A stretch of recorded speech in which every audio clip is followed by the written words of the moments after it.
Kembali lagi di channel Fokuser Anime, membahas fakta-fakta paling jos seputar One Piece. Nah, kali ini Fokuser akan kembali membahas lanjutan dari novel Law. Ini adalah cerita Law bagian kedua, part ke-1. Semua dialog dalam video ini mengacu pada Law sendiri. Semua perkataannya adalah perkataan Law. Baiklah, kita mulai saja.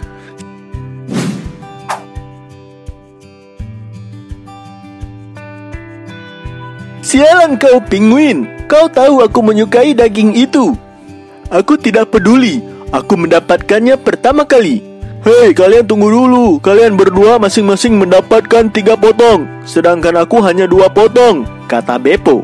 Kalian adalah orang-orang baru di sini. Seharusnya aku yang pertama kali mendapatkannya. Makan malam selalu gila, seperti biasa. Beppo, Penguin, dan Sachi selalu membuat keributan saat waktu makan tiba. Sial, seharusnya aku memberi mereka bagian yang sama dalam piring, bukannya menumpuk semuanya dalam satu tempat dan membuat mereka berisik seperti itu. Itulah yang kupikirkan saat diam-diam memasukkan potongan keempat ke dalam mulutku. Diam kalian para bocah, saat makan harus tenang dan diam. Wolf membanting tinjunya dengan keras di atas meja dan memulai ceramahnya. Tidak dapat diragukan lagi, dia pasti akan menceramahi mereka dengan sangat lama sekarang. Lalu aku pun mengambil inisiatif menyelinap keluar ruangan diam-diam.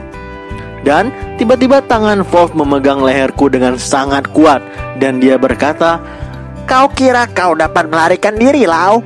Karena kau yang menjadi pemimpin mereka, maka kau harus paling bertanggung jawab atas mereka. Itu pun karena kau membawa mereka kemari. Jika kau tidak dapat berubah, maka mereka juga demikian." Kau pikir aku peduli? Aku memang mengatakan aku akan membuat mereka menjadi anggotaku. Tapi aku tidak pernah mengingat mengatakan jika aku bertanggung jawab atas mereka. Kenapa kau menjadi sok pintar seperti itu, Lau? Oh, kapankah hari damaiku kembali lagi? Ujar Wolf. Aku malah berpikir keributan ini lebih baik dibandingkan menghabiskan seluruh hidupmu membuat benda-benda sampah itu. Diam kau dasar bocah sialan. Pada akhirnya akulah satu-satunya orang yang dimarahi oleh Wolf. Beppo, Sachi, dan Penguin menatap seolah mereka meminta maaf. Tapi aku tahu itu tidak ada gunanya, karena besok hal yang sama persis seperti saat ini akan terulang kembali. Aku melihat mereka bertiga memiliki sifat yang sama. Mereka akan melupakan pelanggaran yang mereka buat hari ini dalam 1 hari. 2 bulan pun berlalu. Sejak kami berlima menghabiskan waktu-waktu bersama, makan bersama, mandi bersama, berbincang omong kosong di bawah atap yang sama, dan menghabiskan waktu-waktu bersama adalah sesuatu yang tidak pernah aku rasakan sebelumnya. Ketika aku bersama Doflamingo, hal-hal yang ada di tubuhku adalah keputusasaan. Dan hal yang ada di pikiranku adalah membawa dunia merasakan keputusasaan sepertiku. Aku tidak punya waktu luang untuk melakukan sesuatu yang menyenangkan. Doflamingo, Diamante, Laoji, dan Gladius, mereka berempat mengajariku banyak hal. Tapi bagi mereka aku hanyalah sebuah alat. Aku tidak tahu jenis kehidupan seperti apa yang aku jalani bersama Wolf dan yang lainnya. Tapi satu hal yang aku mengerti adalah bahwa mereka melihatku sebagai manusia, bukan sebagai alat. Mereka mengajakku berbicara, tertawa, dan melakukan hal-hal bodoh bersama. Kemarahanku kepada Doflamingo tidak akan pernah hilang sampai kapanpun. Sesuatu untuk balas dendam terhadap Dovi selalu menghantui diriku pagi dan malam. Bahkan terkadang perasaan itu menyelinap di antara ekspresiku.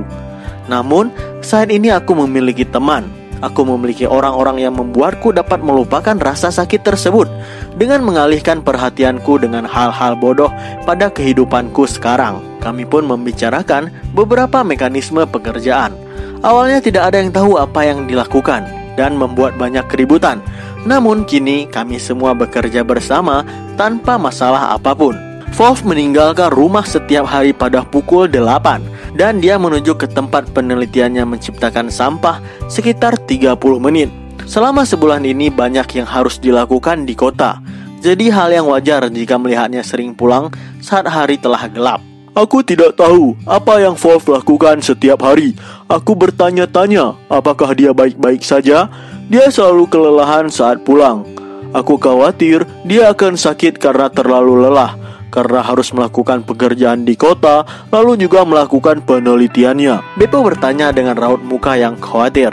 Tenanglah Beppo, dia akan baik-baik saja.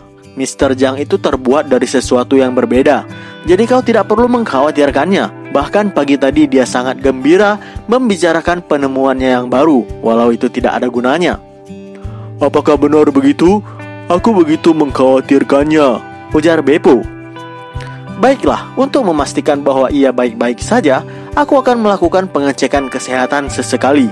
Tetapi hasilnya selalu normal. Bukan hanya itu, kekuatan tubuh dan paru-parunya bahkan terlihat lebih kuat dibandingkan orang yang lebih muda darinya. Wolf tidak pernah bercerita tentang masa lalunya, tapi aku tahu jika dia adalah seorang fighter yang luar biasa hebat saat dia muda dulu. Ketika Wolf keluar rumah, kami berempat pun melakukan pekerjaan kami, seperti bekerja di pertanian, pergi memancing, dan membersihkan area sekitar rumah, baik di dalam rumah maupun di sekitaran rumah. Sebenarnya itu sangat membosankan, tetapi terkadang aku merasa bangga karena kami dapat melakukan pekerjaan-pekerjaan itu dengan baik.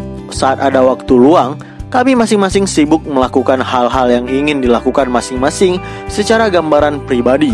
Aku biasanya menghabiskan waktu-waktuku untuk membaca buku-buku medis dan kedokteran, lalu berlatih menggunakan kekuatan buah Ope-Ope-Nomi milikku. Beppo menggunakan waktu-waktunya untuk belajar tentang navigasi, sedangkan Penguin dan Sachi hanya memiliki keinginan untuk menjadi lebih kuat. Tapi apa yang kulihat dari cara mereka berlatih tidak memungkinkan untuk mereka meningkatkan kekuatan. Oleh sebab itu, aku meminjam senjata dari Wolf dan mengajarkan mereka ilmu berpedang dan meriam. Itu memang melelahkan tetapi tidak membosankan. Keduanya memiliki bakat untuk itu, karena mereka selalu mendengarkan apa yang kukatakan. Mereka meningkat dengan cepat. Sedikit menyenangkan hatiku melihat orang yang kuajarkan meningkatkan kemampuannya, dan itu bermanfaat bagi mereka. Pada malam hari, Wolf kembali dengan membawa makanan. Kami membicarakan apa yang kami lakukan pada hari tersebut, sambil makan dan berbincang. Lalu setelah itu kami tidur dengan nyenyak. Aku telah terbiasa dengan kehidupan dan pola seperti ini. Aku menikmatinya. Tapi kehidupan yang baik seperti ini ternyata tidak bertahan lama. Pada suatu malam setelah selesai makan, Mr. Zhang mengatakan sesuatu yang sangat serius. Dia berkata, "Kita akan ke kota besok. Kalian ingat bukan apa yang kalian semua janjikan kepadaku? Bahwa kalian semua ikut bekerja denganku ke kota dan membantuku. Aku selalu memegang janji itu, karena kita hidup dengan memberi dan menerima.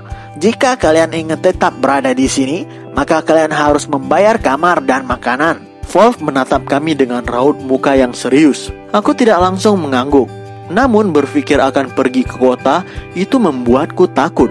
Aku yakin bahwa penyakit amber lidku benar-benar telah menghilang. Bahkan tanda putih-putih di mukaku juga demikian. Jadi pasti warga kota tidak akan melihatku dengan ketakutan lagi seperti sebelumnya. Tapi aku masih mengingat dan tidak bisa melupakan masa laluku ini, seperti memburamkan isi hatiku. Aku ingat ketika berjalan bersama Cora mengunjungi rumah sakit dan ekspresi dokter saat itu. Pertama-tama dokter tersebut tersenyum kepadaku, lalu dia berkata, "Penyakit amber lid?" dan raut mukanya pun menjadi menjijikan. Aku pun tidur malam itu. Wolf mengatakan kepada kami, "Besok kita akan berangkat setelah sarapan pagi." Tidak ada humor di dalam kata-katanya. Setelah orang tua itu pergi, suasana ruangan pun terasa sangat berat, seperti tidak ada yang senang dengan apa yang dia katakan. "Hei Lau," Beppo memanggilku dengan suara yang pelan. "Apakah kita benar-benar akan pergi ke kota?" "Ya benar, kita telah berjanji kepadanya. Ketika kita pertama kali tinggal di sini, kita telah berjanji akan membantunya di kota. Tapi itu pasti tidak akan aman. Aku merinding memikirkan apa yang dilakukan warga kota melihat seekor beruang yang dapat berbicara. Apa kau mau tinggal di sini terus dan berhutang budi kepada pria tua itu? Aku rasa aku tidak menginginkan hal tersebut. Jika kita tidak berani, maka kita tidak akan mencapai apapun." Sialan, aku mengatakan hal itu seolah aku telah siap pergi ke kota. Namun sebenarnya perasaanku, Beppo, Sachi, dan Penguin adalah sama. Sachi mulai membuka percakapan. "Aku benar-benar tidak ingin pergi ke kota. Aku dan Penguin telah melakukan hal-hal yang mengerikan di sana.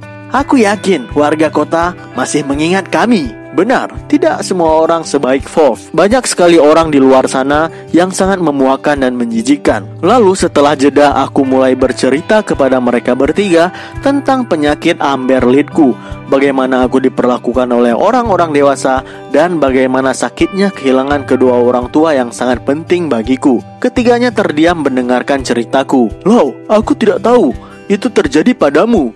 Akhirnya penguin pun berbicara dengan suara yang pelan. Yang ingin kukatakan, kalian semua pernah merasakan dianiaya dan diperlakukan buruk di dunia luar.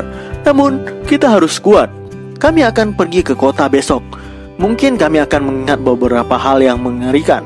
Tapi jika kami tidak pernah berani untuk melangkah, maka kami tidak akan pernah bisa maju. Aku pun mulai membujuk mereka dengan tenang. Lalu Beppo mengatakan dan mengepalkan tangannya. Ya, itu pasti akan kita lakukan. Kita pasti bisa. Sachi mengatakan, aku merasa sedikit lebih baik. Terima kasih Lau, kau benar-benar sesuatu. Jika aku menjadi dirimu, aku tidak akan pernah bisa pergi ke kota. Aku hanya berpikir aku harus kuat demi mereka, Sachi, Beppo, dan Penguin. Jadi aku memiliki tanggung jawab sebagai ketua mereka. Aku harus lebih kuat, aku harus lebih berani, dan harus lebih keren pastinya. Jika aku tetap murung dalam situasi ini, maka mereka bertiga akan terus hidup dalam ketakutan. Aku tidak akan bisa membiarkan itu terjadi. Baiklah, mari kita pergi tidur. Bersiaplah untuk semua yang terjadi besok. Baiklah, sekian penjelasan Fokuzer Anime tentang perjalanan Lau bagian kedua, part pertama. Maaf mungkin cerita video kali ini lebih singkat dari sebelumnya. Nantikan pembahasan cerita Lau selanjutnya pada video terbaru. Jika teman-teman suka dengan video kali ini, silahkan klik tombol like dan bagikan di sosial media teman-teman. Jangan lupa subscribe Fokuzer Anime dan tekan loncengnya agar notifikasi video terbarunya langsung masuk ke HP kamu. Stay at Fokuzer, stay update.